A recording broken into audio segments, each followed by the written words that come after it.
전해드리는 소식입니다. 배우 김부선 씨가 이재명 경기지사가 자신의 명예를 훼손했다는 내용의 고소를 취하한 것으로 드러났습니다. 왜 이런 선택을 했을까요? 그리고 스스로 밝힌 심경도 함께 소개해드립니다. 자, 김부선 씨 그동안 절대로 용서하지 않겠다 이런 아주 강경한 입장이었잖아요. 네, 배우 김부선 씨가 이재명 지사에 대한 명예훼손 혐의 관련 고소를 취하하겠다 이런 의사를 밝힌 건 지난달 21일입니다. 수원지검 성남지청에서 비공개 소환 조사를 받다가 이런 의사를 밝혔다고 하는 건데요.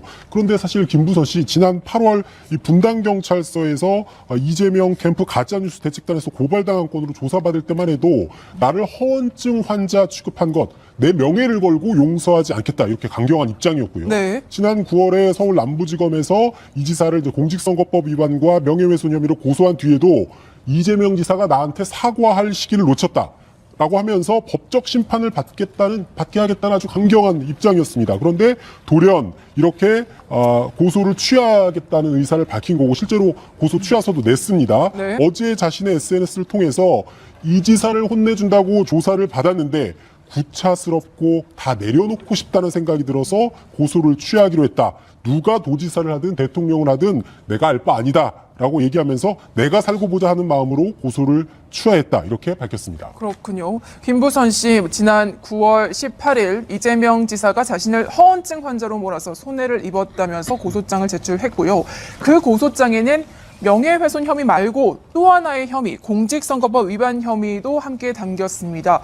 명예훼손 관련한 고소는 취하했고 그러면 나머지 건에 대해서는 어떻게 되는 건가요? 네, 지금 명예훼손에 대한 건은 이제 김부선 씨가 고소를 취하하면서, 왜냐하면 이것이 반의사불벌죄이기 때문에 네. 취하면 이제 공소권 없음으로 혐의가 종결되거든요.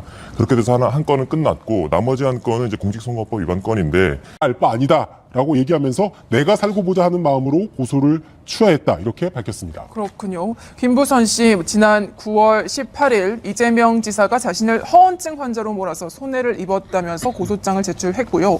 그 고소장에는 명예훼손 혐의 말고 또 하나의 혐의, 공직선거법 위반 혐의도 함께 담겼습니다.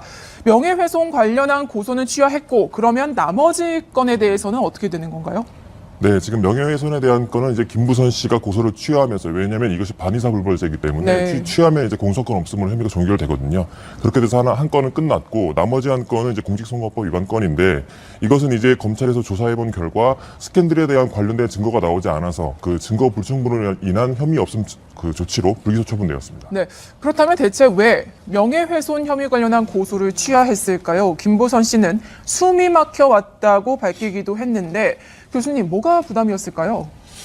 지금 이제 상당히 그동안에 정신적, 심리적인 어떤 압박을 느껴온 것 같아요. 그래서 이제 지금 본인이 원래 최초에 고소를 할 때는 허언증 환자다라고 해가지고 자신의 명예를 훼손했다 이렇게 했는데요. 실제 이제 그 딸이 이렇게 얘기했다라고 합니다. 다 내려놔라. 그래서 이제 고소를 취하고 서울을 떠나서 이제 어디 조용한 곳에서 좀 쉬어라 이렇게 얘기를 했고요. 또 이 딸에 대해서는 뭐라고 얘기했냐면 엄마 같은 딸인데 미안하다. 그리고 이제 조사를 받는 과정에서 좀 신경의 변화가 있었던 것 같은데요. 네. 이 조사받는 그 과정에서 이제 구차스럽고 다 내려놓고 싶다. 이런 식으로 이제 본인이 어떤 의미에서는 포기하는 듯한 그런 어떤 심정으로 고소를 취한 것이 아닌가 이렇게 생각이 됩니다. 명예훼손 혐의를 입증하려면 결국 그 여배우 스캔들이 진짜인지를 가려야 하는 그런 부담감이 있었던 건가요? 네, 아무래도 정보통신법상 그 명예훼손 혐의가 비방할 목적을 필요로 하고 허위 사실을 기재해야 되거든요. 네. 그 기초가 된 사실 자체가 일단 이 스캔들이기 때문에 이 사실에 대해서 허위인지 여부를 판단해야 아무래도 명예훼손 혐의도 판단이 될 것 같습니다. 그렇군요. 결국 검찰도 여배우 스캔들 의혹 관련해서 불기소 처분했는데 결국 증거가 없다는 이유였습니다. 하지만 불과 2달 전까지만 해도 이런 말을 했었죠. 김부선 씨. 기억하실 겁니다. 들어보겠습니다. 있습니다. 네, 증거는 정말 넘칩니다. 준비해온 증거 전부 제출했고 증거 차고 넘친다고 하셨는데 네. 사진이나 영수증 같은 구체적인 그런 건 이제 차차 나올 거고요. 만났던 사실은 변함이 없고 그 사람은 부인하는데 세상 이치가 이렇게 결국엔 권선징악이에요. 교수님, 이거 고소인이 생각하는 증거하고 이제 네. 수사기관에서 효력이 있다고 생각하는 증거하고는 상당히 차이가 있죠. 전혀 다르죠. 본인이 뭐 아무리 증거라고 얘기해도 결국 제시하지 못하는 증거는 증거가 아닌 거거든요. 네. 그래서 이제 궁극적으로는 뭐 본인은 증거가 차고 넘친다고 얘기했지만 증거가 현재로서는 드러나는 게 없었던 것 같고요. 네. 그러다 보니까 이제 본인도 그런 얘기했어요. 증거 부족으로 잘못하면 독박 쓸까봐 두려웠다. 뭐 이제 이런 이야기를 했는데요. 그러면서 하나 덧붙인 게 있기는 해요. 노트북에 아마 그 사진이 있었다고 그동안 많이 주장했잖아요. 이재명 지사와 김부선 씨가 함께 같이 찍은 찍은 사진이었죠. 사진이요. 예, 그 사진이 뭐 들은 바에 의하면 뭐 싱가포르에 그 노트북이 가 있다 뭐 이런 얘기 등등 많이 있었잖아요. 네. 그런데 이제 본인이 이런 얘기를 했습니다. 분당 경찰서에서 그걸 찾을 걸로 생각을 했는데 여기는 미국이 아니더라. 그러면서 결국 증거 부족으로 난감하고 고민도 많았다. 이러면서 이제 취소를 했는데 그러면 여전히 아직까지 여운은 있는 거예요. 노트북 속에 뭔가 사진이 있다는 뜻은 여전히 말하고 있는 걸로 느껴지기는 해요. 네, 계속 그러면 여전히 아직까지 여운은 있는 거예요. 노트북 속에 뭔가 사진이 있다는 뜻은 여전히 말하고 있는 걸로 느껴지기는 해요. 네, 계속해서 김부선 씨는 이재명 지사와 이제 만났다는 뜻을 굽히진 않고 있는 모습입니다. 이 고소 취하 실점도 눈길을 끄는데 검찰 수사 결과가 12월 13일에 이루어졌잖아요. 그 전에 그런 의사를 밝힌 거죠. 13일이 공소시효 만료일이었고 이틀 전인 11일에 이제 검찰이 수사 관련 결과를 내놨는데 김부선 씨가 고소를 취한 시점은 이것보다 한 20여일 앞선 그 전달 이제 20일, 21일이니까 검찰이 왜 결과를 내놓기 전에 먼저 이렇게 내려놨을까라고 네. 생각할 수도 있는데 사실 앞서서 경찰이 이 여배우 스캔들 관련해서 관련된 수사 결과를 검찰에 보낼 때 이미 이제 불기소 의견으로 넘겼어요. 이 부분에 대해서도 이미 검찰과 어느 정도 의견 조율이 있었던 걸로 보이기 때문에 네. 김부선 씨 입장에서는 이게 재판까지 못 갈 수도 있겠구나. 그리고 재판까지도 가지도 못하는데 내가 이렇게 조사받고 왔다 갔다 하고 힘들고 피곤할 수만 있겠구나. 이렇게 생각할 수도 있거든요. 실제로 김 씨가 마지막 검찰 조사에서 더 이상 시달리기가 싫다라고 하면서 고소 취하 의사를 밝힌 걸로 전해졌습니다. 이미 불기소를 예견했다는 말씀. 혹시 뭐 구속 전까지 강용석 변호사가 이제 김부선 씨 변호를 맡았었잖아요. 그런데 이제 구속되면서 곁에 이제 없으면서 조력을 해줄 사람이 없다는 정도 부담으로 작용했을까요? 네, 강용석 변호사가 구속됐을 당시만 해도 그러니까 지난 10월 24일에 강용석 변호사가 그 사문서 위조 및 행사 혐의로 법정 구속됐잖아요. 1년 징역 1년 선고받고. 네. 그렇게 했을 당시만 해도 김부선 씨는 강용석 변호사에게 옥중 변호 받겠다. 그렇게 하면서 끝까지 나는 물러서지 않겠다라는 뜻을 밝혀왔는데 강 변호사 구속 이후에 한 달 정도 지나서 고소를 취하했거든요. 네. 아무래도 그 혼자서 싸우기에는 좀 버겁다 이렇게 생각한 게 아닌가라는 조심스럽게 추측을 내놓을 수 있겠고요. 네. 사건을 수사한 해당 검찰청의 한 관계자 역시 김 씨가 더 이상 시달리고 싶지 않다. 강용석 변호사가 고소를 취하했다는 이야기를 전하기도 했습니다. 김부선 씨 우여곡절 끝에 지난 9월 강용석 변호사를 선임했죠. 그리고 이후에 강 변호사를 향해 무한한 신뢰를 드러내기도 했습니다. 그 모습도 보고 오겠습니다. 제가 운이 좋아서 뭐 좋은 변호사님을 만나서 이 자리에 섰으나 뭐 저는 자신 있습니다. 행운이라고 생각합니다. 강용석 변호사님. 제가 만나본 여지껏 변호사님 중에 가장 친절하고 섬세하게 제 일을 살펴주고 계십니다. 네. 오늘 어때요? 나중에 말씀드리죠 뭐. 네. 오늘 한 말씀 아니 나중에. 그럼 이제 여배우 스캔들의 끝은 어떻게 되는 건가요? 일단 김부선 씨는 명예훼손 혐의 관련해서 고소를 취하했고요. 바른미래당 김영환 전 의원 측이 고발했던 내용 허위사실 유포 혐의 관련된 것도 검찰이 불기소 처분을 했는데 김 전 의원이 뭐 이 불기소 처분에 대해서 문제를 제기하는 재정 신청을 내긴 했습니다. 네. 그런데 사실 뭐 기소로 이어질 가능성은 낮다는 관측이 나오고 있어서 당분간은 이 여배우 스캔들 문제에 당분간 수면 아래로 내려갈 걸로 보이고요. 네. 이 지사 측도 실체가 없는 정치적 공격은 이제 그만했으면 좋겠다라는 입장이라서 뭐 혹시 모르겠습니다. 뭐 추가적인 뭐 확실한 증거가 나오면 모르지만 당분간은 잠잠할 가능성이 높아 보입니다. 네, 온 나라를 떠들썩하게 했던 여배우 스캔들 논란이었는데요. 끈질기게 이어져 온 여배우 스캔들이 마무리될 조짐을 보이고 있습니다. 다음 사건 영상으로 확인해 보시죠.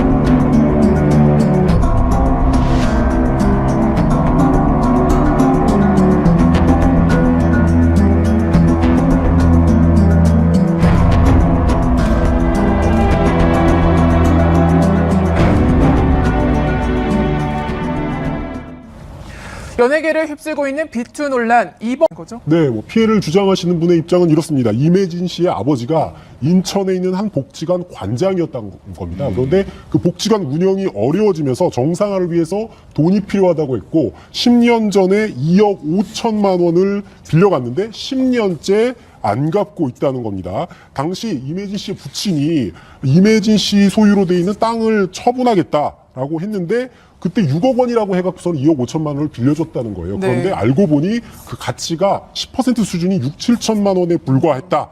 그것 때문에 아주 큰 피해를 봤다라고 얘기하면서 갚아야 한다라고 주장하고 있는 거죠. 네, 피해를 주장하는 측에 따르면은 이매진 씨 아버지가 당시 돈을 빌리면서 시세를 부풀렸을 뿐만이 아니라 연예인 딸인 이매진 씨까지 들먹이면서 돈을 빌려달라고 했다면서요. 네, 일종의 그 후광 효과를 얘기를 한 거죠. 그래서 이제 자기 딸은 이매진이고 그리고 이제 사이가 프로듀서 그리고 이제 또 아들이 대학 교수다. 그러니까 반드시 갚겠다고 해서 믿고 빌려준 것이다. 이렇게 얘기를 했고요. 그런데 이제 3개월 동안에 매달 그 이자 쪽으로 약 한 500만 원을 받은 것이 그 전부인데 이후에도 자기가 송도에 땅이 있는데 그것을 팔면 주겠다 또는 뭐 처제 땅을 이제 팔았는데 갚겠다는 거짓말을 하면서 약 10년 동안 그 이렇게 일관했다 이렇게 얘기를 하고 있는데요. 또 특히 이제 채권자 입장에서는 이매진 부친이 이 채권자하고 이 돈 얘기를 할 때 이 딸이 이미 그 건저당을 설정을 해놓고 그 중에서 2억 5천 중에서 1억을 주고 나머지 1억 5천을 가지고 복지관 사업에 쓰겠다 이렇게 이제 얘기를 했기 때문에 이 이매진도 여기에 대해서 1억 원에 대해서 이제 갚아야 될 의무가 있지 않느냐. 그러니까 2억 5천만 원을 이매진 씨의 아버지가 다 쓴 게 아니라 그 중에 1억 원은 이매진 씨에 주기로 했기 때문에 변상의 책임이 이매진 씨에게도 일부 있다. 이런 게 피해 주장하시는 쪽의 주장이군요. 그렇죠. 이매진 씨가 이미 그 임야에 건저당 설정해 놓은 사실을 갖다 변상의 책임이 이매진 씨에게도 일부 있다. 이런 게 피해 주장하시는 쪽의 주장이군요. 그렇죠. 이매진 씨가 이미 그 임야에 건저당 설정해 놓은 사실을 갖다 밝혔다라고 하는 거죠. 네. 돈을 빌려준 시기가요. 2008년입니다. 이매진 씨가 제2 전성기를 누린 그 시점하고 무묘하게 맞다 떨어지네요. 그러니까요. 이민재 씨가 우리 시대 사람이거든요. 저보다는 조금 저거하지만 우리 때 유행하던 학원이라는 그 잡지 있었어요. 거기 이 표지 모델로 나와가지고 다 열광했었어요. 그랬군요. 그 청순한 이미지로 입고 당시 그래가지고. 국민 여동생 그래서 거죠. 그 이후에 각종 이 드라마나 이런 데 나오면서 국민 여동생 수준이었어요. 그래서 70년대 이제 국민 여동생이었고요. 그 이후에 시간이 가면서 2008년경에는 수많은 드라마라든지 영화에 출연하면서 왕성한 활동을 해가지고 그때가 아마 이매진 씨 입장에선 제2의 전성기라고 이야기해도 과언이 아닙니다. 그렇게 인기를 끌고 있는 딸의 이름까지 거론하면서 돈을 빌렸는데 막상 이 아버지는 돈을 빌리고 나서 태도가 완전히 뒤바뀌었다면서요. 네, 피해를 주장하는 측에 의하면 이매진 씨 부친이 돈을 빌린 뒤에 태도가 완전히 돌변했다고 주장하고 있는데요. 나중에 이제 갖고 있던 땅을 팔아서라도 갚겠다. 그렇게 말씀하신 그 땅 역시도 그 이매진 씨 모친이 사망한 뒤에 이매진 씨 부친과 그 자녀들의 명의로 공동 명의로 바뀌었고 네. 피해 주장 남성은 또 그 이매진 씨 부친의 채무를 피하기 위해서 모친에게 상속한 돈까지도 아들에게 다 줬다 이렇게 주장을 하고 있는 상황입니다. 돈 때문에 틀어진 관계 두 사람뿐만이 아니라고 합니다. 물론 두 사람 사이의 변제가 가장 중요하겠지만 또 한 사람 제2 채권자도 있었다면서요. 그러니까 이매진 씨의 부친이 있고 예. 2억 5천만 원을 빌려주신 분이 있는데 이 두 사람을 이렇게 맺어준 그러니까 연결해준 사람이 있다라는 거예요. 네. 그런데 이분이 이매진 씨의 부친이 돈을 꼭 갚을 거라고 하면서 내가 빚 갚겠다, 보증도 쓰겠다고 했는데 실제로 이게 채무 상환이 10년간 이루어지지 않았잖아요. 채권자라고 할 수도 있고 이 두 사람을 연결해 주신 분일 수도 있는데 이분이 대신해서 6천만 원을 대신 변제하기도 했고 피해 주장하시는 분 2억 5천만 원을 빌렸다는 분이 이분을 사기 혐의로 고소까지 하는 바람에 중간에서 연결해 준 사람들까지 곤란한 상황에 놓이게 된 거죠. 제2 채권자라고 표현을 했지만 결국엔 이매진 씨 아버지의 보증을 산 분인데요. 이 제2 채권자가 저희 사건 상황실과 직접 통화를 했습니다. 이 제2 채권자는 이매진 씨도 빚과 직접적인 연관이 있다고 주장을 하는데요. 들어보겠습니다. 당시에는 이제 이매진이 자기 딸이고 아들은 공학 박사, 며느리도 공학 박사, 자기 또 사위가 또 프로듀서 막 이래가면서 굉장히 권력을 과시하시고 계셨단 말이에요. 근데 저희 지역에서는 이제 굉장히 덕망 있고 네. 대단한 집안의 이제 관장님이시니까 저희는 이제 믿고 한 채 의심도 없이 이 땅을 이제 뭐 그냥 설정을 해준 거죠. 돈을 2억 5천을 주고. 변 시세는 지금 현재 10년이 지난 지금도 6, 7천에도 누가 사는 사람이 없는 거예요. 근데 그때 당시에 저희가 설정하기 전에 그 땅에는 이미 이미진이가 3억에 근저당 설정을 해놨었어요. 1억을 받았잖아, 자기 채무를. 네네. 그러니까 공동으로 갚아야 될 의무가 있는 거죠, 이미진이는. 아버지하고. 그렇게 되면 엄마는 담보 제공을 했고. 결국 1억에 대한 채무는 임혜진 씨가 지고 있다고 주장을 하는데 이 주장이 어느 정도 설득력이 있는 겁니까? 조금 이제 사실관계가 명확히 밝혀져 있지 않기 때문에 제가 말씀드리기가 좀 조심스러운 측면이 있긴 한데요. 네. 만약에 이제 임혜진 씨 부친과 임혜진 씨가 이 2억 5천만 원을 빌리기 전에 그 함께 공모해서 이제 허위 채권을 만들어 두고 그리고 이제 이 근저당을 설정을 해뒀으면 그렇게 설정한 뒤에 이제 1억을 받아갔으면 임혜진 씨도 책임이 있는 게 맞습니다. 근데 네. 그 1억을 임혜진 씨 설정한 뒤에 이제 1억을 받아갔으면 임혜진 씨도 책임이 있는 게 맞습니다. 근데 네. 그 1억을 임혜진 씨가 가져갔다고 해도 사실상 이게 그렇게 공모한 것이 아니고 먼저 그냥 근저당 설정한 것에 불과하다면 사실상 임혜진 씨는 법적인 책임은 없다고 볼 수 있습니다. 없다고 볼 수 있다. 그럼 아버지는 현재 아예 변대 능력이 없는 건가요? 네, 현재 이 임혜진 씨의 부친은 요양병원에 있다고 하고요. 네. 그래서 아마 이제 이 그 채권자 측에서 요양병원에 찾아가가지고 아이 뭐 이자도 필요 없다. 이자도 필요 없고 원금도 깎아가지고 1억 5천만 원 갚아라. 네. 이렇게 이제 그 요구를 했나 봐요. 그런데 뭐 현재 뭐 가정 파탄 났고 병 때문에 신경 쓸 수가 없다. 뭐 이런 식으로 얘기를 하는 것 같습니다. 뭐 상황은 뭐 상황이지만 분명하게 갚아야 될 돈은 갚아야겠죠. 이렇게 돈을 빌리고 안 갚으면 형사 고소를 할 수도 있는 부분인가요?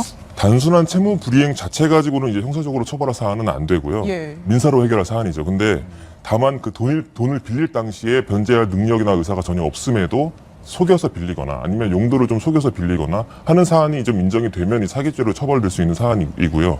근데 제가 봤을 때 이 사건에서는 만약에 이 땅을 거론하면서 이제 돈을 빌렸는데 시세를 좀 많이 부풀렸잖아요. 그래도- 이것이 만약에 인정이 되면 사기죄로 인정될 가능성도 분명히 있습니다. 사기죄까지 인정이 6, 되는 7천 정도밖에 안 되는 거를 2억 5천, 3억까지 이 근저당 설정해가지고 땅의 가치를 높여놓고 자신들이 빼갈 거 다 빼갔다면 이건 사기죄도 성립될 가능성이 있어요. 아까 말했듯이 채무 자체가 임혜진 씨가 가장 활발하게 활동한 시기에 이루어진 거였잖아요. 임혜진 씨 진짜 몰랐던 건지 아니면 알고도 묵인했는 건지 이 부분도 궁금한데요. 임혜진 측이 지난 주말에 소속사를 통해서 입장을 밝히긴 했습니다. 몇 년 전에 친정 어머니가 돌아가셨는데 그 이후로는 아버지와 연락이 끊기고 왕래도 끊겼다는 거예요. 그래서 사실 이번 주장에 대한 사실관계를 정확히 좀 확인했습니다. 매우 당혹스럽다고 하면서 법적으로 책임진 부분이 있다면 문제를 원만히 해결할 수 있도록 노력하겠다라고 얘기했는데 사실 기존에 이어졌던 다른 연예인들의 비트와 마찬가지로 어머니나 아니면 지인들의 빚 문제가 나오면 이미 왕래가 끊겼다라고 얘기하는 거는 앞서 있었던 일들과 좀 유사한 패턴이긴 하네요. 임혜진 씨의 이런 입장을 기사로 접한 채권자 측은 원통하다는 심경을 내비쳤습니다. 임 씨의 대응 관련해서 제2 채권자와의 통화 내용 다시 한번 직접 들어보겠습니다. 그런데 임혜진이가 주장하고 있는 자기는 아버지를 본 적이 없다고 얘기를 하잖아요. 네네. 그런데 저희하고 통화를 또 했었고, 그랬더니 자기하고 일어난 일이 아니니까 하지 말아라. 엄연히 임혜진이가 돈을 1억을 가져갔고, 그리고 자기들은 지금 10%가 살고 있는 이런 대한민국에서 누리고 살 거 다 누리고 살고, 자기들의 명예는 대단하고, 우리들의 명예는 완전히 무슨 거지 발바닥만도 못하게 여기는 이런 행동에 대해서 저 사람들은 사회적으로 정말 지탄받아야 될 사람들이에요. 지금도 사과하고 돈 갖고 와서 하면 저희 용서해 줄 수 있어요. 돈 가져간 사람이 무슨 법적입니까? 이 세상에 거짓은 자기 손바닥으로 얼굴을 가릴 수 있어도 양심 못 가리는 거 아니겠습니까? 제2채권자에 따르면은 임혜진 씨는 법적으로 책임질 일이 있다면은 문제 해결에 노력하겠다고 말하지만 채권자들에겐 일체 연락을 하고 있지 않다고 하는데 앞으로 어떻게 흘러갈까요?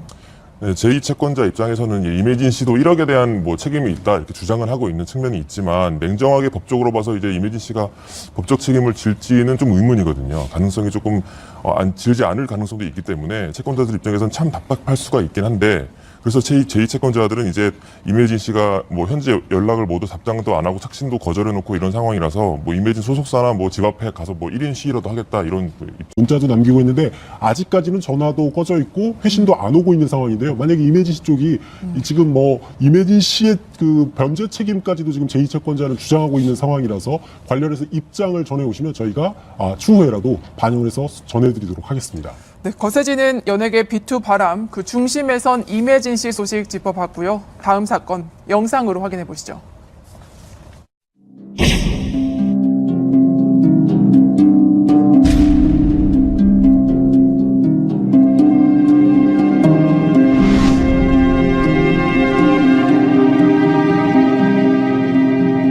수사관이 그걸 자기가 책임지고 하겠다고 했는데 위에서 묵살시켜버렸다더라고.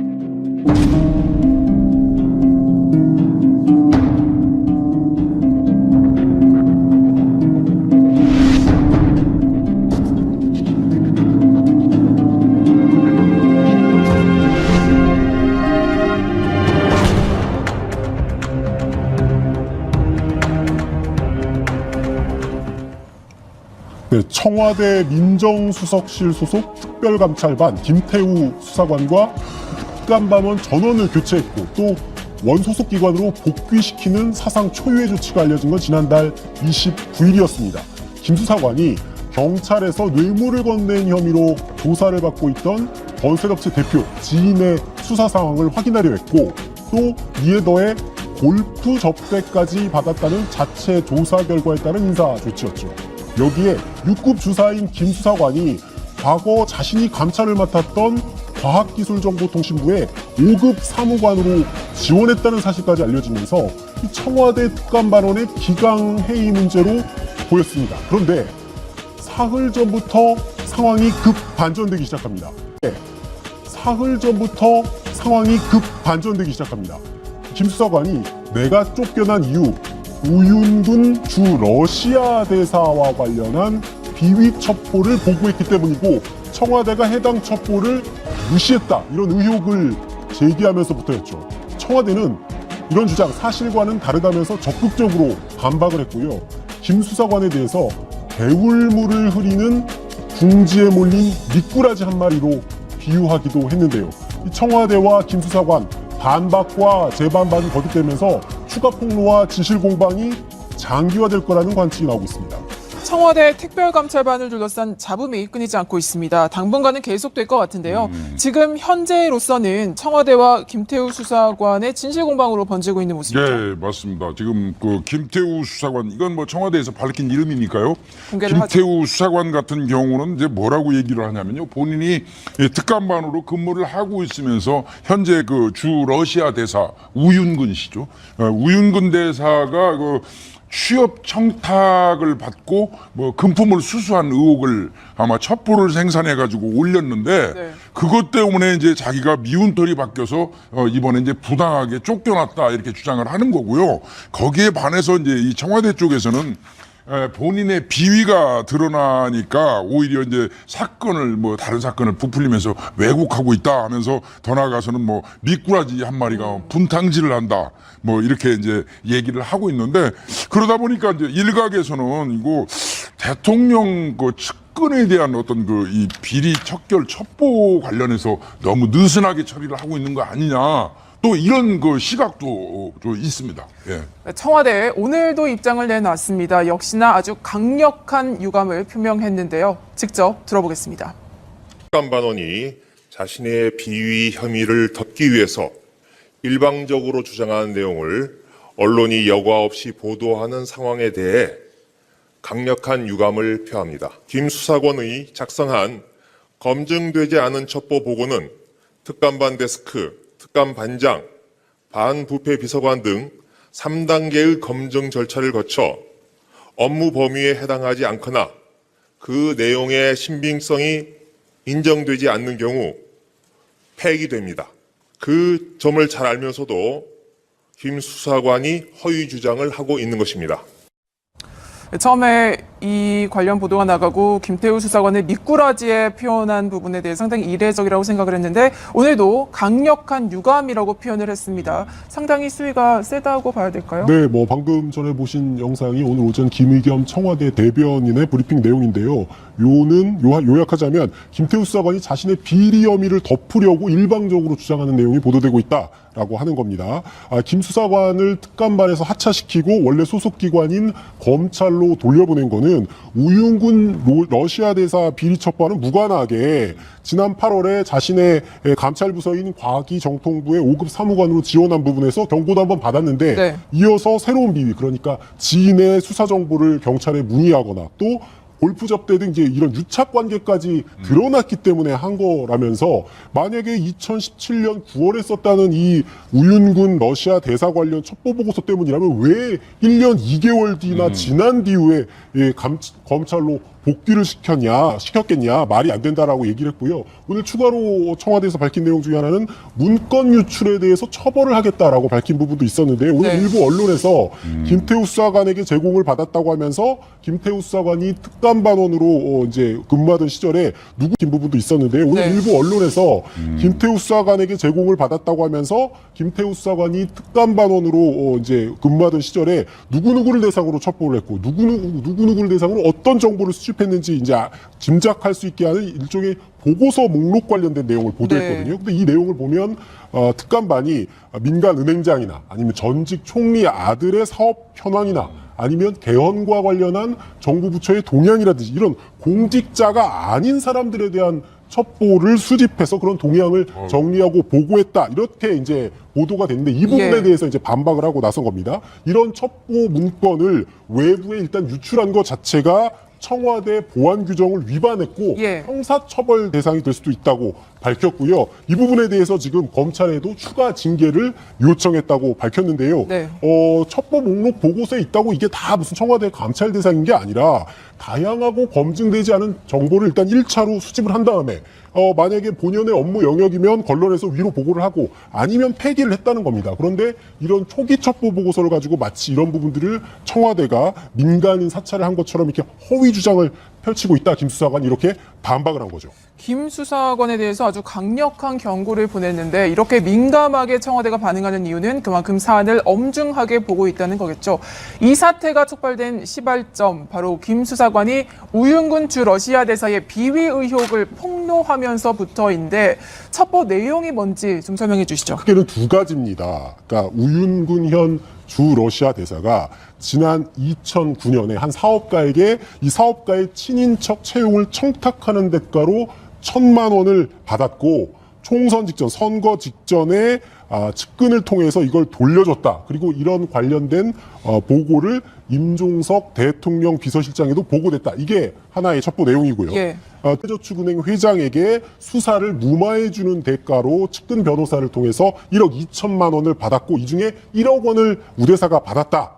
라고 얘기하는 건데 청와대는 이렇게 얘기하고 있습니다. 우윤군 대사와는 김창경 미래저축은행 회장에게 돈을 받았다는 그런 의혹 이미 박근혜 정부 시절인 지난 2015년에 검찰이 불입건 처리한 거다. 그러니까 이미 의혹이 해소된 거다라고 해명을 했습니다.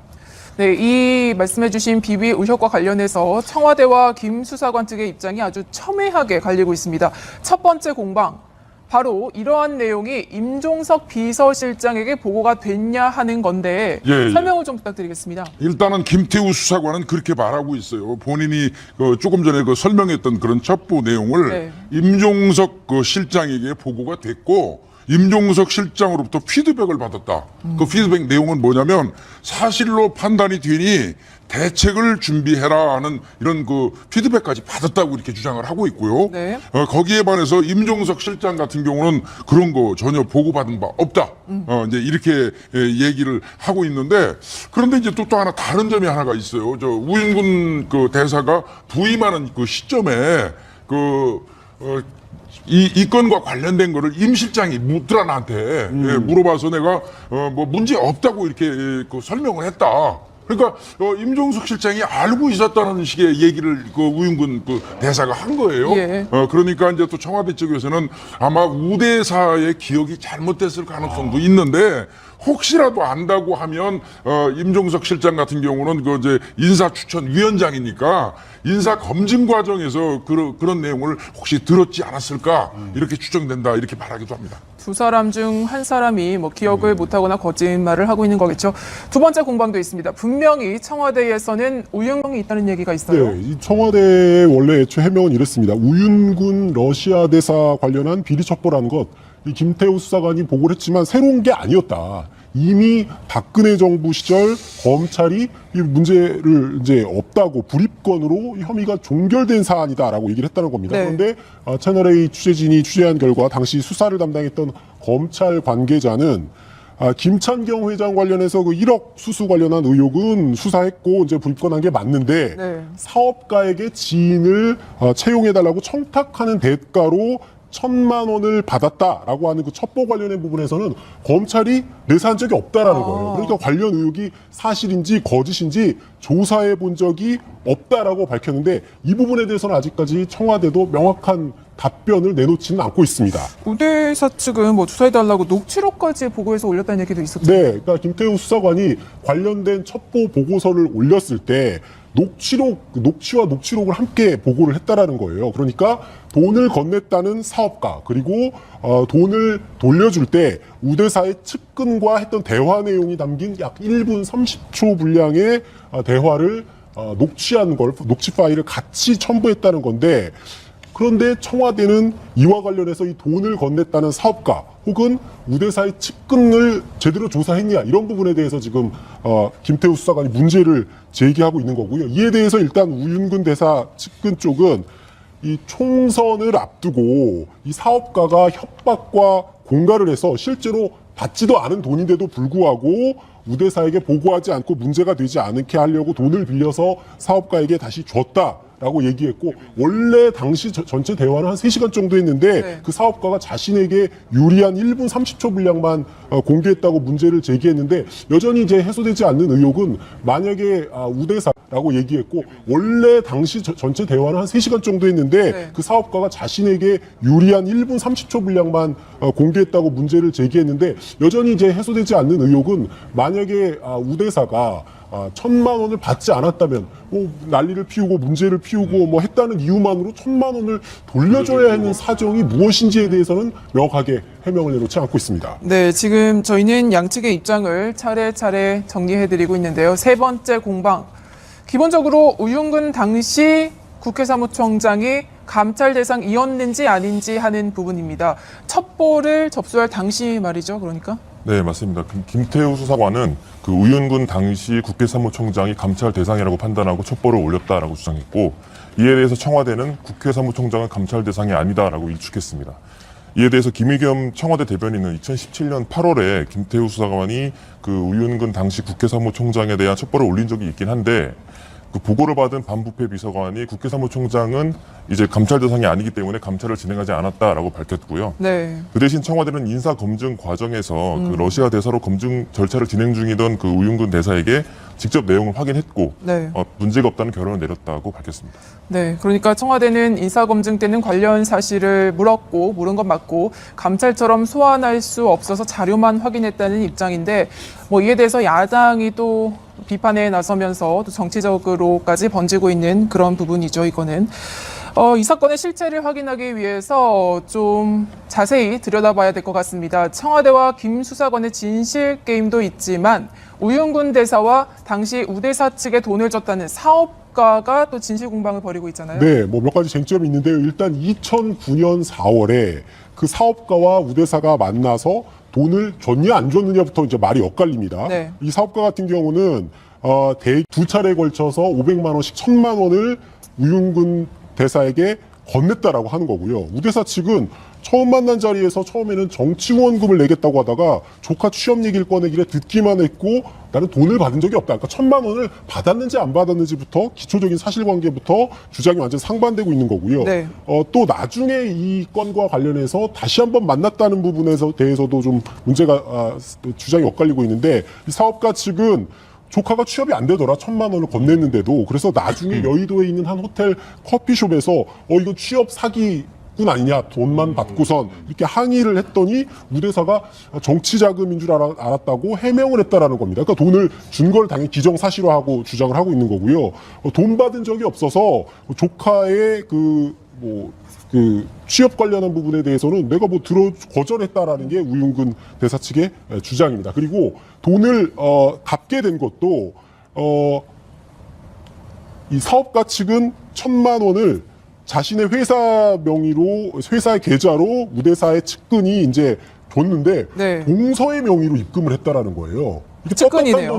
떳떳한 돈이라면 왜 동서의 명의로 1,000만 원을 나한테 입금하냐라고 얘기하는 거고, 우대사 측은 이게 나한테 문제가 될까봐 1,000만 원을 나에게 알리지도 않고 측근이 나 몰래 돈을 건넨 거다. 하지만 이걸 실제로 받아갖고서는 되돌려주는 차원에서 1,000만 원을 준 건 아니다. 이렇게 반박을 했습니다. 참 복잡하고요. 저희가 짚어야 될 핵심 포인트 상당히 많습니다. 하지만 끝나지 않는 일이 또 있습니다. 추가 폭로 가능성까지 김 수사관이 내비쳤더라고요. 네, 이제 대검 그 내사 과정에서는 그 얘기를 잘 하지 않던 김태우 수사관이 이번에 새로운 주장을 했습니다. 즉 다시 말해서 지금 이제 태우 수사관이 이번에 새로운 주장을 했습니다. 즉 다시 말해서 지금 이제 그 우대사 관련되는 것은 하나의 예시다. 그러니까 이제 여당 출신 고위공직자라든지 또는 공공기관장 등에 대한 어떤 비리 보고서를 작성을 해가지고 많이 보고를 했는데 다 묵살됐다. 그래서 이 가운데서 정당하지 못한 방법으로 처리한 것이 여러 개다라고 하는 새로운 주장을 했습니다. 그런데 이제 지금 이제 그 김 수사관 같은 경우는 검찰 7급 공채 출신으로서 지금 이제 이명박 대통령 시절부터 해서 이번에 문재인 대통령 시절까지 민정수석실에서 특감인원으로 지속적으로 근무를 해왔던 사람인데요. 이 사람이 이제 자기가 여러 가지 어떤 정보를 거치면서 알고 있는 것이 여러 개 있다라고 하는 그런 식으로 얘기를 하고 있는데 청와대에서는 그런 것들이 있긴 있었는데 사실관계를 확인하고 난 이후에 업무적인 연관성이 없어서 폐기를 했다라고 이렇게 주장을 하고 있는 그런 상황입니다. 검찰로 복귀하라는 그런 지시가 내리고 나서는 별말이 없다가 갑자기 저렇게 추가 폭로를 하고 있단 말이죠. 이거 어느 정도까지 믿어야 하는 건가요? 그러니까 김태우 수사관 같은 경우는 청와대 감찰반에서 이제 물러나고 원래 소속 부처인 검찰로 돌아갔는데 원래 이제 검찰에서 감찰을 한다고 그랬어요. 감찰해서 징계를 해야 될지 이런 부분들을 살펴보겠다고 했는데 지금 감찰 단계를 넘어서 정식 강제 수사로 넘어간 상황입니다. 감찰본부 이제 수사 권한도 있거든요. 그래서 법원 영장까지 받아서 김 수사관의 휴대전화를 압수수색하는 등 이미 강제 수사로 전환되면서 여기에 대해서 이제 압박감을 느낀 김 수사관이 이메일 등으로 이제 자신이 감찰했다고 하는 내용들을 이제 언론 등을 통해서 이제 얘기하고 있는 건데 김 수사관 이렇게 언론에 밝혔습니다. 아마 나를 감옥에 보내려고 하겠지만 해야 할 말은 해야 되겠다라고 했기 때문에 지금 우윤근 대사 외에도 추가 폭로 시간을 할애해서 이렇게 사건을 보도하고 있는 이유가요. 이게 끝날 것 같지 않고 오히려 더 파장이 커질 것 같기 때문이거든요.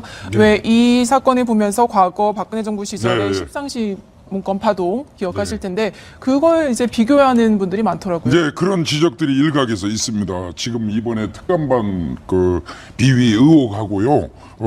박근혜 정권 때죠. 그때 정윤회 문건 유출 전개 과정이 좀 묘하게 겹친다. 유사하다. 그런 게 있는데 근데 그 이후로는 이런 얘기를 해요. 집권 2년차 민정수석실에서 발생했다. 공통점을 얘기하는 것 같습니다. 두 번째는 정권의 핵심 실세를 겨냥하고 있다. 그리고 세 번째는 청와대의 심한 반발이 지금 뒤따르고 있다. 사실 무근이다라고 하는 게 똑같네요. 이런 어떤 전개 과정이 좀 유사하다. 그런 지적들이 없잖아 있는 건 사실입니다. 일파만파 걷잡을 수 없이 커지고 있는 우윤근 주 러시아 대사의 비위 의혹을 둘러싼 논란 살펴봤는데요. 오늘 저녁 7시 20분에 방송되는 뉴스 A에서 김태우 수사관의 새로운 폭로 내용도 보도할 예정입니다. 다음 사건으로 넘어가겠습니다. 인기 아이돌 그룹 워너원의 일부 극성 팬들이 일으킨 몰상식한 행동들이 눈살을 찌푸리게 하고 있습니다. 황당한 일 짚어보도록 하겠습니다. 비행기 안에서 발생한 일이었죠? 네. 이틀 전에 홍콩 국제공항을 출발해서 인천으로 오는 비행기 안에서 일어난 일입니다. 승객 360여 명이 탑승한 상태에서 이륙을 대기하고 있었습니다. 그런데 이 승객 중에는 인기 아이돌 그룹 워너원도 탑승하고 있었어요. 그런데 이 비행기에 워너원의 팬으로 보이는 중국인, 홍콩인 등 일부 외국인 승객들이 탑승을 했고 이륙 직전에 갑자기 나 비행기에서 내려야 되겠다라고 나선 겁니다. 예. 내려야 한다고 하니까 내려주긴 했는데 규정상 비행기에 탔던 승객이 그런 가능성을 확인하기 위해서 승객들이 다 내려야 돼요. 네. 그래서 이 바람에 승객 360여 명이 비행기에서 내렸다가 다시 보안 검사를 받고 타는 소동이 있었는데 네. 결국 오후 3시 25분에 떠야 할 비행기가 지연 운행하는 사태가 빚어진 겁니다. 아니 본인이 좋아하는 그룹하고 같은 비행기를 타면은 끝까지 비행기를 오랫동안 같이 타고 싶을 것 같은데 왜 갑자기 내린다고 해요? 저 역시도 비행기 옆좌석에 평소에 좋아하던 연예인이 타서 되게 신기하고 좋았던 경험이 있었기 때문에 이 소식을 들었을 때 좀 바로 이해가 되지 않았었는데 이들의 정체는 이제 일단 해외 일정 후에 그 한국으로 돌아가는 비행기에 탑승한 이제 워너원을 보기 위한 그 극성 팬들이라고 해요. 근데 이들이 이제 퍼스트 클래스 2석 그리고 비즈니스 1석 그리고 이코노미 클래스 1석을 끊어놓고 워너원이 이제 라스트콜에 탑승을 하니까 이제 해당 팬들이 갑자기 이제 워너원의 좌석으로 몰려가서 워너원을 만났다고 해요. 그리고 나서 그러니까 팬들은 미리 타 있었고 마지막에 워너원 멤버들이 타니까 들어오니까 워너원 만나는 멤버들 거죠. 쪽으로 몰려간 네, 거군요. 몰려가고. 팬들이. 이 소란이 있고 난 다음에 승무원이 좀 저지를 했음에도 불구하고 막무가내로 내리겠다는 요구를 하고 그래서 어쩔 수 없이 이제 내려준 거죠. 그럼 만나기만 하고 그런 사진 거예요? 찍기만 하고 그러려고. 비행기는 안 타겠다라고 한 네네. 거군요. 그러니까 실제 비행기에 탑승할 의도조차 없었던 것으로 볼 수 있습니다. 그러니까 처음부터 워너맨을 네. 볼 생각으로 네. 티켓을 끊었다고 이런 의심이 드는데 이들 때문에 애꿎은 탑승객들만 1시간이나 기다렸다면서요? 그렇죠. 이제 본인들이 워너원 실컷 보고 난 다음에 내리겠다. 이제 우리 그만 비행기에서 내리겠다 하니까 승무원들이 입장에서는 아까 말씀하신 것처럼 난감하지 않습니까? 네. 전체 승객이 다 내려가지고 360명 아니에요. 다 내려가지고 다시 진검사부터 다시 시작해야 돼요. 그러면 엄청 시간이 지연되니까 승무원들이 제발 내리지 말라고 부탁을 한 것 같아요. 그럼에도 불구하고 이들은 이제 초기의 목적은 달성했으니까 막무가내로 아마 내린다고 했던 것 같고 그 바람에 1시간 이상 지연이 됐고요. 그러다 보니까 거기에 탔던 그 다른 승객분들은 엄청난 피해를 본 것이죠. 초기의 목적은 달성했으니까 막무가내로 아마 내린다고 했던 것 같고 그 바람에 1시간 이상 지연이 됐고요. 그러다 보니까 거기에 탔던 그 다른 승객분들은 엄청난 피해를 본 것이죠. 어쨌든 이 팬들 입장에선 티켓을 샀고 그렇죠. 또 이륙 직전에 취소를 하겠다고 한 거 아닙니까? 그렇습니다. 티켓 값은 환불이 된 건가요? 지금 이제 그걸 잘 알고 있었던 것 같아요. 그러니까 이제 좌석 등급이 높을수록 환불 수수료가 상당히 낮다라고 하는 것을 알고 있었던 거예요. 그러니까 아까 말씀하셨던 그 1등석이 200만 원 정도 되고, 그러니까 1등석 2개, 비즈니스 하나, 그리고 이제 이코노미 하나인데요. 네. 일부 수수료를 제외하고는 항공 관련되는 요금을 전액 다 환불하게 돼 있단 말이죠. 그러니까 본인들은 별로 손해볼 게 별로 없었단 말이에요. 그런데 이제 문제가 뭐냐면 그 사람들은 내려갔지만은 이 홍콩 국제공항에서 지연으로 인한 그 비용을 뭔가 이렇게 지불하는 것은 바로 항공사가 지불을 해야 된다는 거예요. 네. 그러니까 항공사 입장에서는 굉장히 엄청난 그 피해를 입었다라고 하는 것이죠. 비행기만 지연되는 것뿐만 아니라 지연에 대한 비용도 물어야 되는 비용도 상황이군요. 항공사에서 물어야 되는 상황인데 사실 이런 경우가 이제 뭐 좀 특이하니까 뉴스에 나오지 않았겠습니까? 그런데 홍콩 경찰에 대해서 이 그 4명에 대해서 조사를 해달라라고 네. 항공사 측에서 요구를 했는데 승객들에게 어떤 물리적인 피해를 준 것이 없기 때문에 조사 대상이 아니다라고 해가지고 입건을 갖다가 거부했거든요. 그러니까 참 어떻게 보면은 이 사람들의 그 승객 명단을 뭐 해서 앞으로 이쪽 항공사에서는 뭐 안 태우든지 뭐 그런 어떤 대책을 강구를 해야 되는데 현실적으로는 인적 간할도 아니고 지역 간할도 아니고요. 그래서 전혀 어떤 그 형사적인 처벌을 할 수 있는 그런 그 상황이 아니다 이렇게 봅니다. 과거에도 이제 아이돌 그룹 한류 팬들의 이제 한류 그룹의 팬들이 이렇게 비행기 티켓을 끊어놓고서는 그러니까 출국장까지는 나왔다가 비행기에는 타지 않는 경우가 종종 이제 보도되긴 했는데 이렇게 어떤 항공사 어떤 입장인지 저희가 직접 통화해봤습니다. 들어보시죠. 저희가 어떻게 처리를 했냐면요. 해당 승객들에게 소정의 노쇼 페널티와 환불 수수료를 징수했고요. 추후 항공사는 출발 지연에 따라서 추가 비용을 홍콩공항공단으로부터 납부할 수도 있습니다. 뭐 그룹 워너원 잘 아시겠지만 오디션 프로그램을 통해서 선발이 되고 큰 인기를 끌면서 아주 줄줄이 뭐 시간 단위로 스케줄이 꽉 차 있었을 텐데 뭐 미뤄야 했을 수도 있고요. 또 비판이 워너원한테 가면서 이미지에도 악영향을 줄 수도 있는 거 아닙니까? 네, 해당 항공기에 탔던 사람들이 당시 상황에 대해서 이제 글을 올리기도 했는데 사실 이제 워너원이 직접적인 원인이 아니지만 어쨌든 워너원이 탑승하면서 이런 사태가 벌어진 거잖아요. 하지만 당시에 워너원과 매니저가 승객들에게 이런 지연이라든지 이런 부분들에 대한 피해에 사과를 하지 않았다라는 글도 올라오고 있고요. 이게 워너원 팬들도 이런 일부 극성 팬들의 행동에 대해서 비판을 하고 나섰는데 이거는 우리가 사랑하는 워너원에게 피해를 주는 정말 무책임한 무개념한 행동이라고 하면서 같은 팬 입장에서도 정말 창피하다 이런 비판을 하고 나섰습니다. 뭐 워너원 팬뿐만이 아니라 아이돌 극성 팬들 이렇게 항공을 뭐 티켓팅을 해놓고 뭐 보고 나서 바로 그냥 취소해버리고 이런 경우가 꽤 있었잖아요. 네, 인천공항공사에 따르면 1월부터 올해 1월부터 9월까지 출국장 보안구역까지 들어갔다가 출국하지 않고 들어와서 역심사를 받은 건수가 12,843건이었는데요. 많네요. 아유, 이 중에 13%가 이용객 의사로 탑승을 취소한 경우에 해당한다고 합니다. 네. 그 항공업체 관계자는 이제 출국장까지 들어갔다가 일정을 갑자기 바꿔서 취소하는 경우는 흔치가 않은데 이런 경우가 대부분이 이제 연예인을 보려고 들어가서 연예인을 본 다음에 갑자기 이제 그 일정을 변경하는, 취소하는 그런 경우로 볼 수 있다고 하는데요. 이게 비행기 일정만 지연되는 게 아니라 만약에 만석인 비행기라면 그 비행기를 꼭 이용해야 못하는 되는 사람들이 사람들이 있잖아요. 못하는 그렇죠. 피해. 변경하는, 취소하는 그런 경우로 볼 수 있다고 하는데요. 이게 비행기 일정만 지연되는 게 아니라 만약에 만석인 비행기라면 그 비행기를 꼭 이용해야 못하는 되는 사람들이 사람들이 있잖아요. 못하는 그렇죠. 피해까지 발생하니까 그렇죠. 절대 이렇게 하시면 안 될 것 같아요. 네. 과도한 팬심으로 인해서 M1 사람들에게 피해를 입힌다면 오히려 아이돌 그룹을 난처하게 만들 수 있다는 점 명심하셔야겠습니다. 다음은 판결의 재구성 준비했습니다.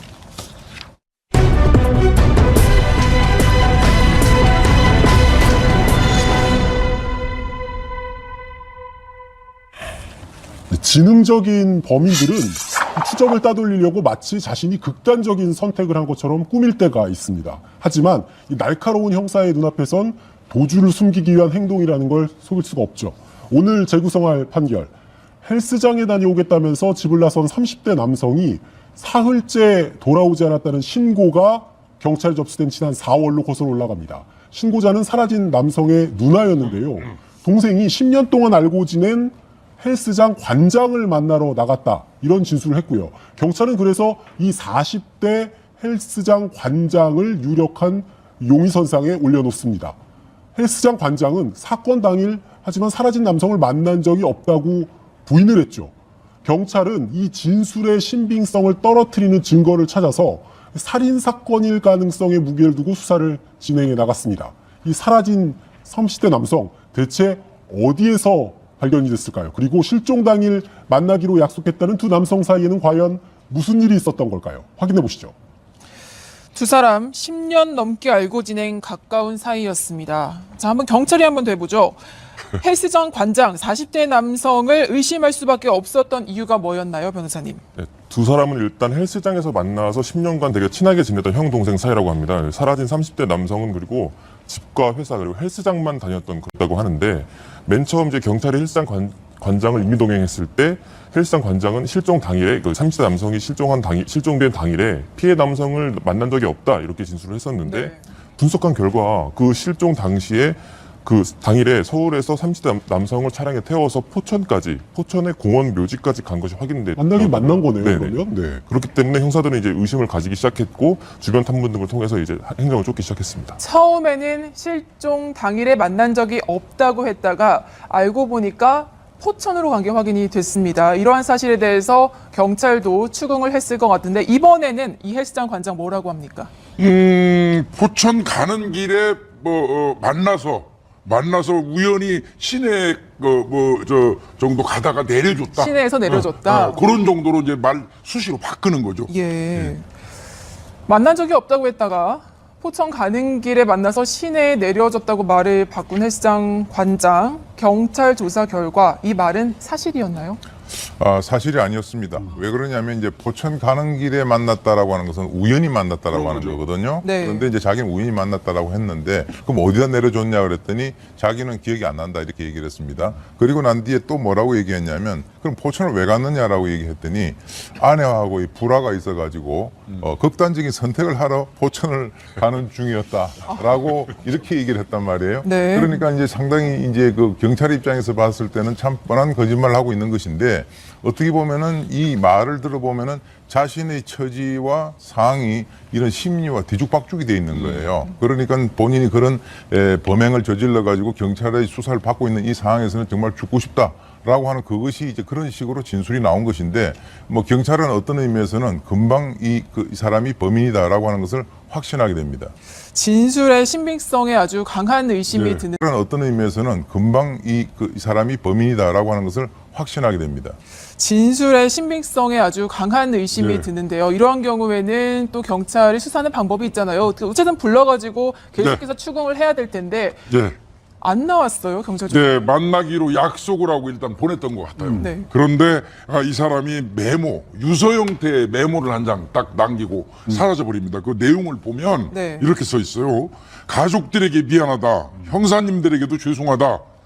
수치스러워서 도망가는 거니까 오해는 말아달라.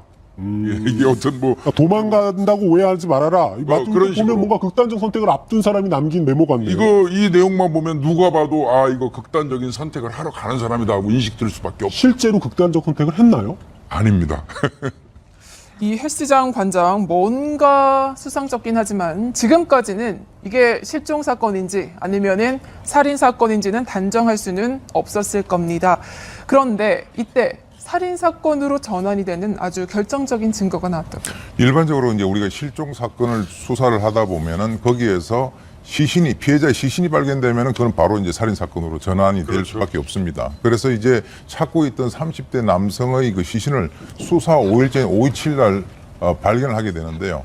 바로 이제 포천의 공원 묘지 인근을 수색을 하다가 바로 이제 그 묘지에서 한 50m 떨어져 있는 그런 그 등산로 비탈길 땅 밑에서 발견을 하게 됩니다. 그래서 시신을 발견했군요. 네, 그렇습니다. 그래서 이제 묘소 근처에 상당히 나무가 빽빽한 곳이었는데 흙이 수평으로 깎인 듯한 지점을 의심을 해서 파보니까 거기에서 피해자가 입고 있던 검은색 의류가 보였고 발견을 했는데요.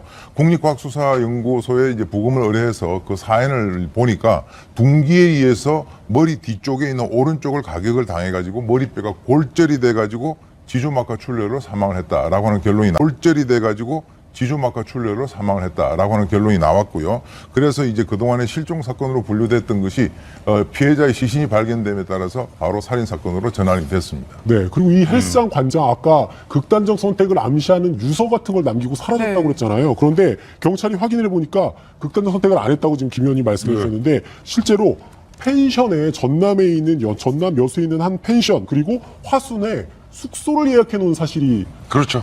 발견된 거예요. 예. 그리고 그래서 경찰들을 급히 보내서 거기에 이제 허브 역할을 하는 거기 꼭 거쳐갈 수밖에 없는 광주에 있는 터미널로 경찰을 보내서 CCTV를 봤더니 모자를 쓰고 있었고요. 오른손에 이 호두 과자 한 봉지를 들고 있었는데요. 또 과자요? 네, 만약에 극단적 선택을 한 사람이 이렇게 간식까지 챙겨가지고서는 갔을 거라고는 사실 보여지지가 않잖아요. 그러면서 이게 극단적 선택을 정말 하려는 게 아니라 이 수사에 혼선을 주기 위한 도주구나 생각을 하고 이 40대 남성을 검거하는데 수사력을 집중했습니다. 그리고 한 가지 이제 말씀드릴게요. 포천으로 갔는데 경찰이 어떻게 그렇게 쉽게 그 사체가 있는 곳을 금방 수색해서 사체를 찾아냈을까요? 궁금하네요. 네, 이 부분은 이 경찰의 입장에서 볼 때는요. 네. 그 범인이 그 동네에 사는 사람이 아니라면 언젠가 가본 곳, 익숙한 곳을 찾게 된다는 그 기본적인 심리를 파악하는 거예요. 네. 그래서 포천과의 연구 관계를 따져봤더니 이 관장의 어머니의 묘소가 포천에 있는 겁니다. 그래서 그 어머니의 묘소 인근을 일단은 집중적으로 수색하는 과정에서 사체를 발견하게 됩니다. 시신이 발견이 되면서 실종이 강력 사건으로 바뀌었습니다. 아직 이 사람이 진짜 살인 사건에 연루가 된 사람인지는 모릅니다. 그래서 이제 이 40대 남성 헬스장 관장을 찾아야 되는데 일단 뭐 어떤 방식으로 해서 찾게 되나요? 아까 말씀하신 것처럼 이제 여수 쪽에 펜션 그리고 가서 가만히 생각해 보니까 허브 역할을 하는 그 광주 고속버스 터미널 그쪽으로 통하지 않고는 나갈 수가 없는 거예요. 그래서 이 경찰이 그 인근에 이제 탐문 수사를 이제 하게 됩니다. 예. 그 과정에서 터미널 그 바로 옆에 아주 대형 그 마트 CCTV가 있는 걸 확인을 했어요. 그래서 그 CCTV 협조를 받으려고 딱 들어갔는데 그 마트 안에 있는 정수기 앞에서 물을 마시고 있는 이 그 관장이 딱 걸려드는 겁니다. 그래서 이제 현장에서 딱 체포를 했더니 이 사람 참 유연하게 대합니다. 뭐 힘들게 여기까지 쫓아오셨냐고 이렇게 이야기를 하면서 이제 경찰에 의해서 체포가 된 거죠. 일단 경찰 입장에서는 유력한 용의자를 잡은 건데 하지만 심증은 있어도 뭐 조금이라도 물증도 있어야 되잖아요. 그러니까 아마 경찰이 그 대형마트 안에서 검거할 때까지만 해도 이 사람은 그 자신이 살해한 사람의 시신이 발견된 거나 그다음에 직접적으로 범행에 사용했던 도구를 경찰이 찾지 못한 걸로 인식한 것 같습니다. 그때까지는. 그러니까 직접 증거가 없으니까 자신이 있었던 것 같아요. 예.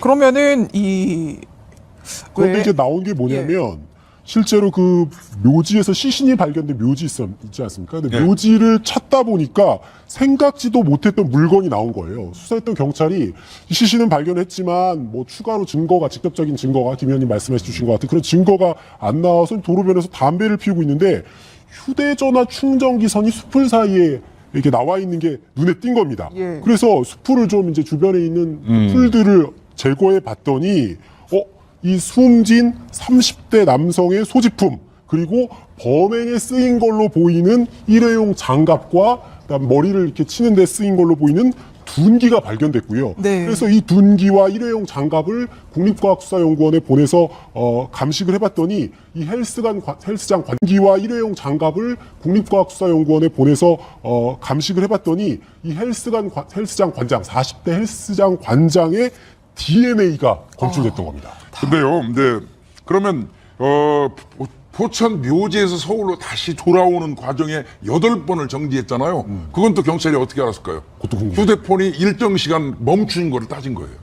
그래서 그 거리에 딱딱 서서 이제 수색을 하는 겁니다. 네. 결국은 그 8곳 섰다는 이 사람이 오다가 8번 섰던 그 장소는 지금 이 형사가 그 눈이 좋아가지고 한 번에 봐서 용케 거기 벌초해가지고 찾은 거지만 예. 급기야는 아마 그 주변 8번 섰던 그 장소 주변은 전부 다 불을 깎아내고 다 수색을 나중에 하는 그 번거로움이 있었을 거예요. 근데 수색 반경이 휴대전화 그 사용 기록으로 이렇게 좁혀간 거군요. 그러니까. 그렇습니다. 그런데 한 번에 눈에 뜨는 바람에 바로 거기서 찾을 수 있었던 거예요. 경찰의 노력으로 증거를 잡게 됐습니다. 이렇게 둔기랑 일회용 장갑에서 헬스장 관장의 DNA가 나온 것은 확인이 됐고요. 물론 이 관장은 스스로는 부인했지만 경찰은 헬스장 관장이 살인을 했을 것으로 보고 기소 의견으로 송치했습니다. 대체 두 사람 사이에 무슨 일이 있었던 겁니까? 그러니까 이 40대 헬스장 관장 그리고 숨진 30대 남성 10년 넘게 알고 지냈고 이 30대 남성이 헬스장 회원으로 등록하면서 알고 지냈던 거예요. 그런데 이 30대 남성이 헬스장을 좀 나도 운영해보고 싶은데 라는 의사를 이제 헬스장 관장한테 얘기를 했고 헬스장 관장도 당시 이제 헬스장이 월세도 밀리고 보증금도 까먹고 있을 정도로 사업에 어려움을 겪고 있었던 터라 네. 이 30대 남성에게 대전에 있는 헬스장을 운영할 수 있게 됐으니 내가 1억 원을 내고 당신이 2천만 원을 같이 대자 이렇게 제안을 한 겁니다. 그래서 30대 남성이 사라진 당일에 이제 사업 자금을 받고 지방에 있는 헬스장을 둘러보기로 했고 네. 그래서 전날 이 30대 남성이 실종되기 전에 2,000모 재판에 넘기기로 했던 거죠. 단지 돈 때문에 그런 거예요? 둘 사이에 돈 문제 외에도 이 갈등이 계속 있었다라는 진술이 이 헬스장 주변 지인들을 통해서 얘기가 나오기도 했고요. 그런데 막상 2천만 원을 받아서는 2천만 원을 자신이 그 머물고 있던 전남에 있는 한 사찰에 숨겨놨다가 경찰이 수색을 통해서 발견이 되기도 했습니다. 돈은 그럼 찾은 거예요? 네, 그렇습니다. 2천만 원이 전남에 있는 그 사찰에 보관하고 있다가 네. 경찰이 결국 그걸 발견을 한 거죠. 돈을 쓰지는 않은 상황이었습니다. 이제 사건의 전말이 점차 드러나고 있습니다. 이 헬스장 관장 굉장히 치밀한 사람이었어요. 살인을 하기 위해서 아주 계획적으로 그렇습니다. 죽였다면서요. 이거는 이제 전형적인 금전 목적의 계획 살인이라고 봅니다. 예. 이제 물론 이제 약간의 갈등 관계가 있었지만 근본적으로는 이제 돈 때문에 이렇게 범행을 저지른 건데요. 왜 그러냐면은 이제 그 이미 범행을 하기 이전에 장갑을 구입을 하고 극단적인 선택으로 위장을 하기 위해서 또 여러 가지 재료를 준비를 했다 그럽니다. 그래서 사건 당일에 오전 4시 5시경에 30대 남성이 돈을 가져오고 난 이후에 바로 이제 그 사건 전날 대여를 했던 렌트카를 이용을 해가지고 포천시로 이동을 합니다. 이때 이제 주목을 해야 될 것이 렌트카 안에 있는 블랙박스 전원을 바로 타자마자 바로 꺼놓고 또 위치 추적을 본인이 피하기 위해 가지고 자신의 휴대폰이라든가 자신의 차량하고 열쇠 같은 경우는 다 그대로 놔두고 범행 장소로 이동을 했습니다.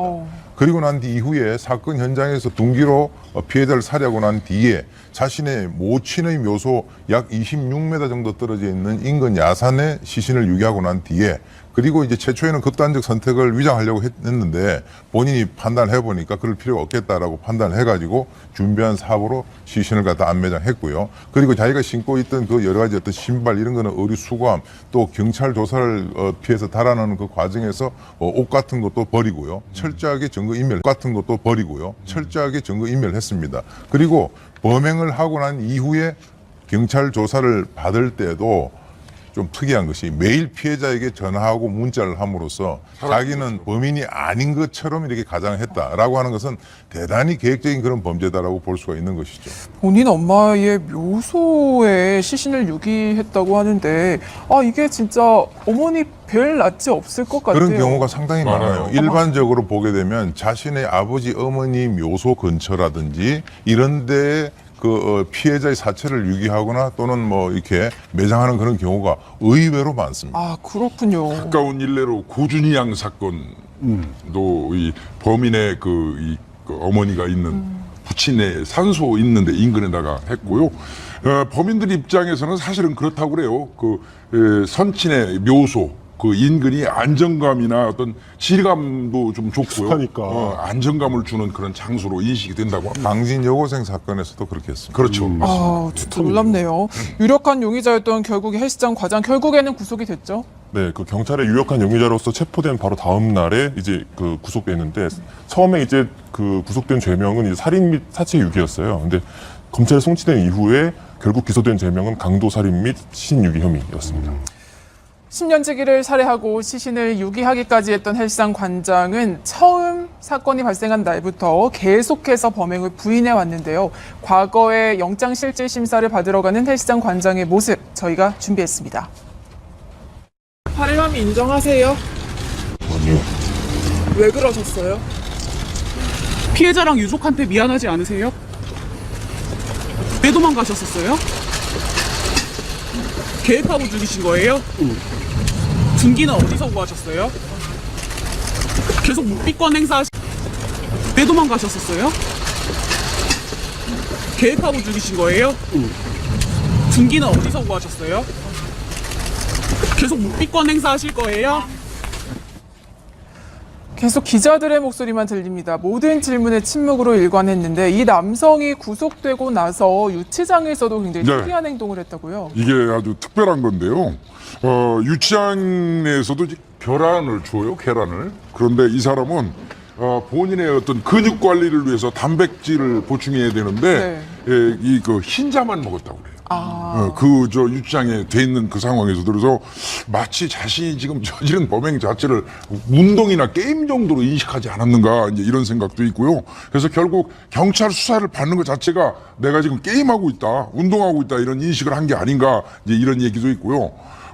송치한 이후에도 또 이 사람이 이상한 행동을 했는데, 본인이 어떤 궁지에 몰리면 어금니를 이렇게 앙 다물고 꼭 깨물고 자세를 딱 고추 세우면서 마치 운동하면서 무거운 거를 들을 때 뭐 이런 거 자세를 취하는 것처럼 이런 자세를 취했다고 그래요. 그래서 이게 뭐 마치 고통을 참으면 뭐 된다, 참는 습성을 막 이렇게 발현했다고 이렇게 얘기합니다. 지금까지도 혐의를 부인하고 있는 거예요. 네, 1심 재판 과정에서도 사라진 30대 남성, 숨진 30대 남성 같이 포천에 있는 묘지에 갔다가 이 남성이 사라져서 내가 찾지 못해서 돌아온 거지 살해하거나 시신을 유기하지는 않았다고 얘기를 했고요. 또 변호인을 통해서 이런 진술을 했습니다. 나는 중증 디스크 환자이기 때문에 혼자 제대로 걷지도 못하는데 그 건장한 30대 남성을 내가 어떻게 혼자 범행을 했겠느냐라고 하면서 범행을 일체 부인했습니다. 헬스장 관장에 대해서 최근 1심 선고가 내려지지 않았습니까? 결과 어떻게 나왔습니까? 네, 1심 재판부, 그러니까 서울 선고했는데요. 그 이유를 보면 오랫동안 이제 사전에 범행을 계획했고 준비했고, 그리고 이제 증거가 새로 나올 때마다 진술을 계속 변경했다고 해요. 그리고 이제 살해 장소도 좀 엽기적이었고, 반성이 없이 계속해서 뭐 피해자에게 반성의 말을 전혀 전하지 않고 뭐 유가족을 비난하는 등의 그런 태도를 보이기도 했고요. 최후 변론을 보면 오히려 그 대부분의 그 피고인들이 최후 변론할 당시에 자신이 무죄라고 생각한다면 좀 무죄의 이유를 열심히